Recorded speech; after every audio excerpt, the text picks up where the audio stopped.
mamas. Welcome back to Conquering Chaos, a mom's guide to self-care insanity. I'm your host, Sydney Crow, and today we have Charlotte Jones. Charlotte Jones lives in sunny South Africa next to the ocean with her husband, neurodivergent twin boys, and two mini dachshunds. She's been a working homeschool mom since 2017 and absolutely loves it. As a coach and the creator of My Little Homeschool and the Strike a Balance podcast for working homeschool moms, she helps new working homeschool moms figure out the messy beginning so that they can take their first steps to feeling confident and supported. Welcome, Charlotte. Thank you so much. It's wonderful to be here today.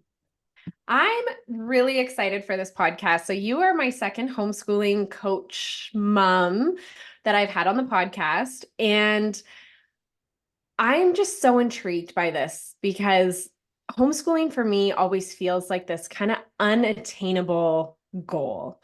Both my kids love the socialization. I love the break that I get. I always find that summer is our hardest season of life when we are not in routine and not in schedule. But the idea of being able to travel and have that freedom and independence is like this maybe one day goal I have out there. So I'm sure you are going to have loads of information for me and anybody else that is considering this. So why don't you just take over and tell the listeners kind of who you are and what you're all about? Sure. So, as you said in the bio, I am a coach and I'm specifically for working homeschool moms, which is quite a kind of different thing. And let me tell you a little bit why that is. So, when I started out in 2017, I would go onto social media and I would see all, homeschool moms with these, wonderful lessons and outside all the time. And I was like, my homeschool doesn't look like that at all. Because when you have to work and homeschool, it's a whole different ball game. And that being said, so many women work, who are homeschooling or considering homeschooling have to work as well. So that's why I was like, you know what? I want people to feel like, that they are seen and that they can manage to do all these things, to work and to homeschool at the same time. And yes, it is definitely intimidating at the beginning. I totally get that, because it is a lot to take on. So if you're a working mom and you're like, okay, I'm going to add on this extra, like really, really huge thing into my day, a lot of moms are like, oh, I'm not sure if I can do that. But it is definitely possible. I love that. It's definitely attainable. And I would love for you to know, like, as somebody who maybe considered it in the future, what is like the thing that's really intimidating you? I think that would be a good starting point that I could kind of address that particular doubt. Yeah, I mean, I think you kind of hit the nail on the head there. It's the time, right? The 6 to 7, sometimes 8 hours that my kids are away, I get so much done. And then I feel like I have more time to be with them when they are here. And so it's trying to figure out like, how do I fit in their homeschooling lessons and still have maybe the mental break that I need, be able to get to the gym, do all the things that I do when they're at school, and I'm able to work kind of around that and not find myself kind of working until midnight every single night while they're sleeping. Yes. So all those are really, really very valid doubts. And I totally get why that could potentially put you off. But there are some ways to overcome that. So I think, first of all, I know you talk a lot about mindset as well. So I think the mindset has to be right before you go into something like this. Homeschooling has to be a priority for you, because you're always going to find time for the things that are important to you. And obviously you find the energy for things that are important to you. And so, like, for us, we started homeschooling because my kids had a really, really traumatic time at school. So, that's always been my why. I'm like, they're neurodivergent, they were bullied. And I was like, no, I don't want this. So that's really given me a lot of motivation. So I think Yeah. motivation is definitely one of the really like key elements of being able to fit it all in. Okay, so that's kind of the mindset part. And then practically, so I think something that people don't realize, maybe if they haven't homeschooled, is actually the amount of time that you need to homeschool.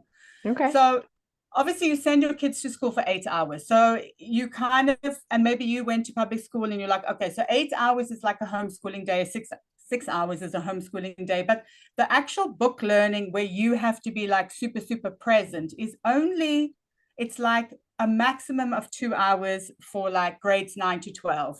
If Oh, your wow. kid is small, it's like 30 minutes a day. So the book learning aspect, you don't need to spend so much time with them. And I think that's quite an aha moment for a lot of Yeah. moms, because they're like, okay, I can manage 2 hours a day, but if I have to think of managing like working for 8 hours a day, sleeping for 8 hours a day, and then homeschooling for 8 hours a day, I mean, the maths just doesn't work. Yeah, There's no absolutely. time for anything else. So that's the one thing. And then also, I think the idea of, so you've got the motivation, you don't need to homeschool that much. Then it's also kind of unlearning all the things you know about education. So we know that, we feel that education should happen at certain times, like let's say 8 until 3. But you could, I mean, there's so much flexibility that you could be homeschooling, at weekends or early in the morning, or if you work shifts, in the day or at night and things like that. So I think it's just being open to all the possibilities and kind of unlearning all those things that you Mm, thought were yeah. education. So that we call that deschooling, and that's a really, really important part of kind of starting your homeschooling life successfully.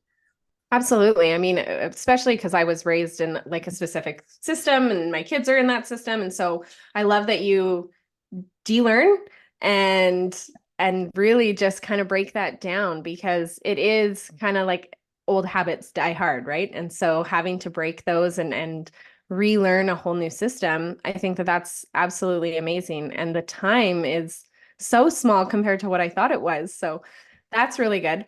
Another thing that kind of holds me back is the fact that I do have a neurodivergent daughter and both my daughters actually have modified learning plans. And so being a neurodivergent mother yourself, how does that play into homeschooling? Yes, that is, I know it can also add an extra layer of intimidation. I totally get that. But so I guess it kind of goes to the school system. In South Africa, the school system is not set up for neurodivergent kids. So it was kind of the only option we had. But I don't think it's just us. I mean, I know many people in the US as well have a very similar experience where like the schooling system just wasn't able to accommodate their Mm. child. It just depends specifically where you are in the country. It's Yeah. much like here, where you are, what school, how much you can afford, all those kind of things. So homeschooling was a really, really, really good solution for us. And my kids have thrived because the school situation was just too much. There was too much Very noise. overwhelming. Exactly, totally overwhelming. They had to, you have to tick all the boxes and meet all these milestones. And if you don't, there's something wrong with your child, they get othered and things like that. But we can offer them like support and education and in a way that suits their learning style. Okay. And yeah, so it's really, really worked out very well for us. And I know many, many people with neurodivergent kids who have very similar stories as well.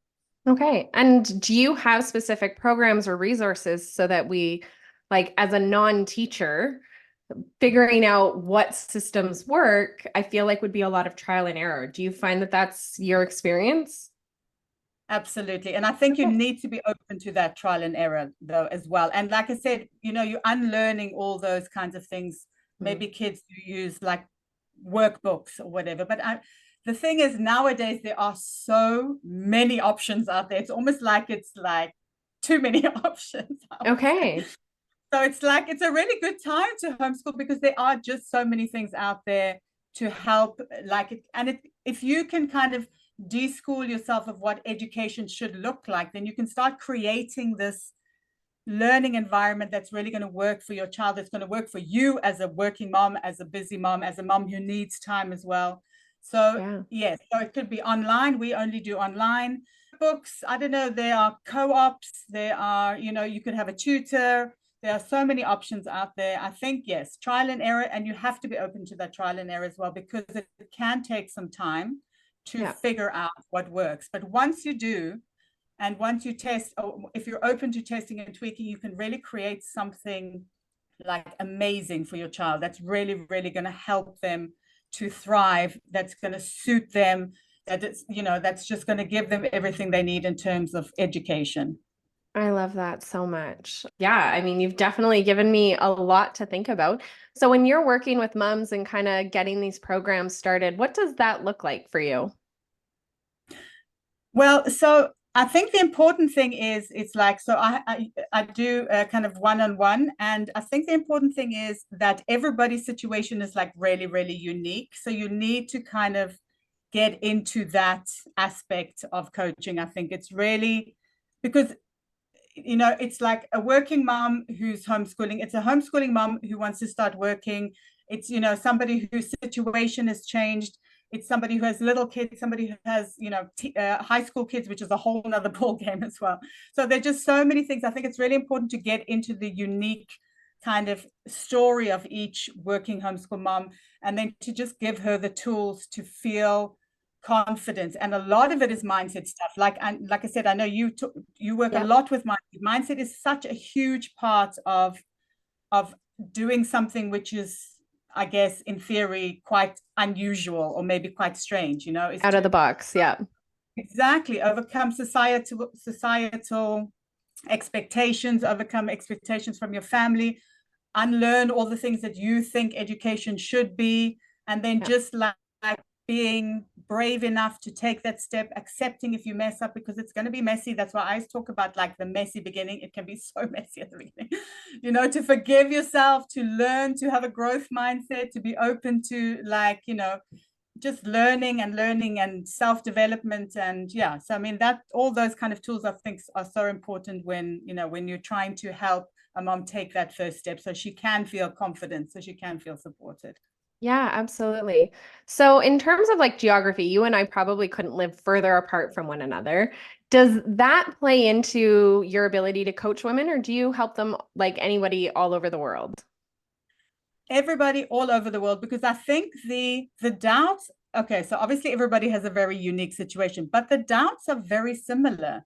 People are like, I can't do it, I don't have time, my partner says no, society says this is the wrong way to do it, I doubt that I'm able to, for example, homeschool my neurodivergent child. The doubts are all very similar. So it's like helping moms to see that, if you are motivated, if it's something that you really, really, really want to do, that you can do it. And here are some tools to figure out the time to work on your mindset, to overcome those doubts and things like that.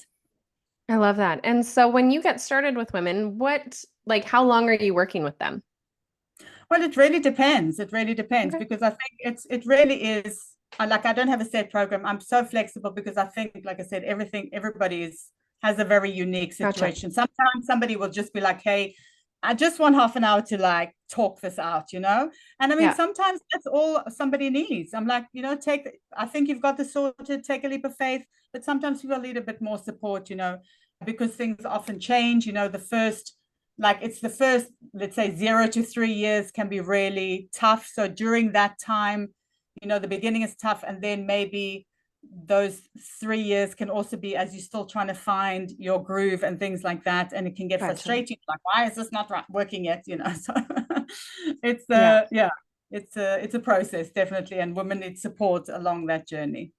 Amazing. Yeah, I mean, I think that that's really wonderful. And like most things in life, there isn't a one size fits all. So it's great that you can accommodate that and work with people all over the world. So I think that's really cool. You get a really big insight as to the different school systems and what those kind of geographical maybe setbacks or hold downs are. So I think that's really cool. If you had one piece of advice for the moms out there that are either in homeschooling or considering homeschooling, what would that be? Well, I would say, if you, okay, I have quite a few. Let Okay. me just think of Yeah. one. I mean, feel Okay. free to share a few. Yeah, sure. Okay. So I think one of the most important things is to be really, really open. And it can be hard. I mean, it's easy to say, be like open to everything, unlearn everything you ever knew about school. It can be hard, but it is such a vital part to having a successful homeschool, because it means that you can do things that seem unusual or strange to you, but that really, really work for your child, and that really mean that you can, for example, work and homeschool at the same time, that you can fit homeschooling in your life. So be really, really open. And then I think like tons and tons and tons of self-acceptance, self-love is also important, because it Okay. can be hard. It can be I tough. bet. and you're going to mess up sometimes, but you are doing an amazing job if you've decided to do this, and you have to give yourself some grace, definitely. I mean, it's definitely important when the world kind of shut down and we got a little taste of homeschooling and I had to wear those teacher hats. I know it's very, very different. And when you're trying to follow somebody else's curriculum and their lesson plans and you're wearing a parent hat and a teacher hat at the same time. So I get that it was very different, but I feel like that definitely played into a lot more of my hesitation because I was like, I don't want my kids yelling at me over school stuff when I'm not technically their teacher. So I think a lot of grace and just self-love is a very important tip. So thank you so much for being here, Charlotte. I really appreciated getting to know you and hearing your insights in this because it definitely is on my radar for sure. So thank you guys for tuning into today's episode where we help you conquer the chaos one day at a time.